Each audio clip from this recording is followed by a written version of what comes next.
Sound money is suddenly on the agenda again, with gold remonetized in response to the debt crisis. Now, if gold is a foundation in a new financial order, the implications for society could be profound. Joining us now for more in our Sydney CBD studio is Dan Denning, editor of the Daily Reckoning. A warm welcome to you. Interesting moves overnight with bullion. World Bank President Rob Zoellick, as you'd be aware, writing in the FT saying that gold should be considered an international reference point for currency movements. Is this just a sort of a hopeful wing and a prayer utterance, or is it really likely to move front and centre once again? Well, I think it's a warning. You know, Zoellick speaks for the World Bank, and what he realizes is that in the United States and in Europe, you've got major debt problems that haven't gone away. The markets have sort of pretended like they did go away, but I don't think he's really proposing that we go back to a gold standard. He didn't say that in his remarks, but what he is saying is that other countries that have large foreign exchange holdings are really concerned about the value of the dollar and the euro. So that's put gold back in the conversation where it belongs. What would happen to the price of the precious metal if the world went back indeed to a form of the gold standard? Are we talking about a doubling of price from where we're at now?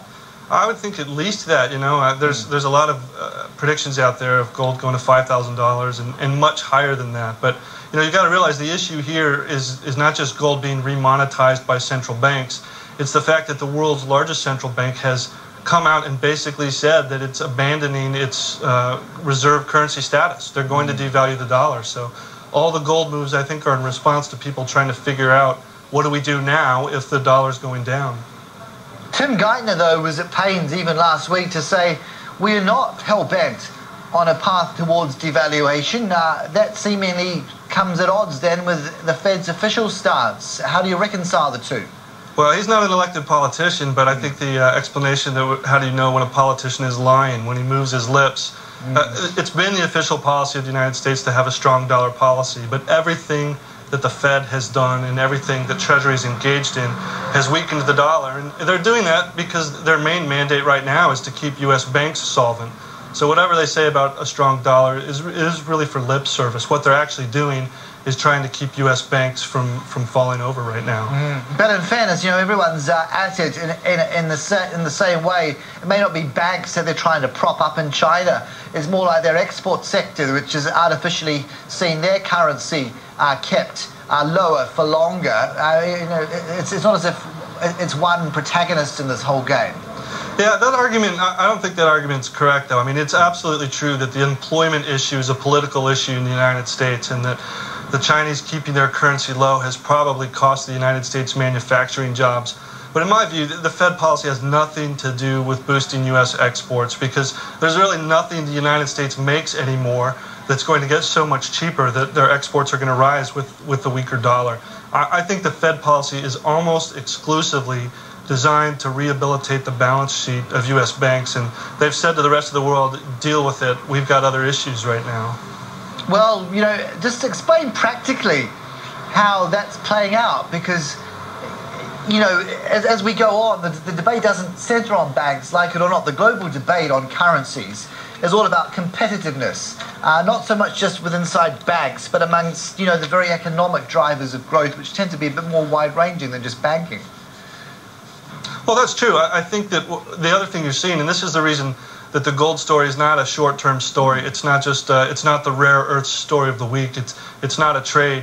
Is that for the last 30 or 50 years, really since the end of World War II, most of the Asian nations, which have 60% of the world's foreign currency reserves, have exported their way to prosperity. So that entire model, where you keep your currency cheap so that your export goods are cheap in the United States, is now falling apart because the United States is bankrupt and the American customers can't afford what they're making in Asia. So it's forcing people to say, if that model doesn't work anymore, what are we going to do to replace it? And gold, I think, is more of a transitional asset in that relationship. It may not be ultimately a new standard, but it offers them some diversity in their foreign exchange reserves while they try to figure out what replaces the old model. It would mean, though, practically that governments themselves would have to go back to the market to buy back gold to back their own currencies. Surely that's going to place constraints on global growth?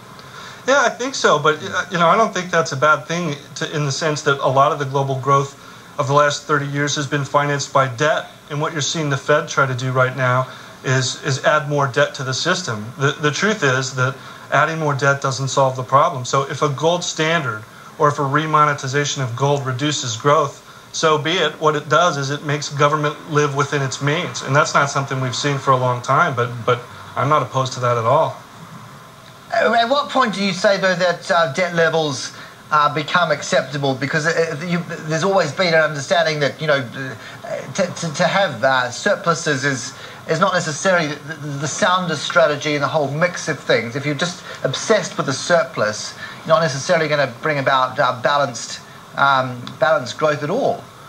Yeah, I think that the economics profession has probably done a very big disservice to most ordinary people in repeating that line that they've tolerated and permitted structural deficits that have now exploded. They were bad anyway. Demographically, they were getting worse.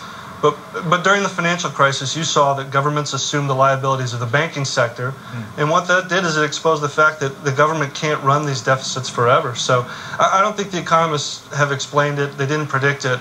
And telling us now that reducing government debt growth is bad for growth, it's a non sequitur. Well, not so much reducing it, but putting that sort of at the forefront at the expense of all else is what I'm saying. I mean, just an overarching, as one economist put it, we are a nation of almost debt fetishists in one sense, that we seem obsessed and blinded by it now. Well, that's because we've been living above our means for 30 years at the household level and at the government level. So, the title of our publication is The Daily Reckoning. That reckoning, living above your means and making up the difference between your income and your lifestyle by borrowing money, we're paying the price for that now. And those kind of corrections take years where households have to readjust their expectations. So I don't think that's a bad thing. If you're happy to carry a lot of debt and pass that burden on to your children, that's a personal choice. I guess it's the ability to service it. I mean, in some markets like yours, of course, housing and defaults is very much the watchword in this market, and people would distinguish it and say, well, you don't have that track record that people do repay. They have a history of actually addressing that debt overhang and not letting it get out of control. Dan Denning, we must leave it. Do appreciate it. Many thanks. Thank you, guys. See you. The Daily Reckonings, Dan Denning. Stick around. Market Express is right around the corner. We're an hour out from trading time.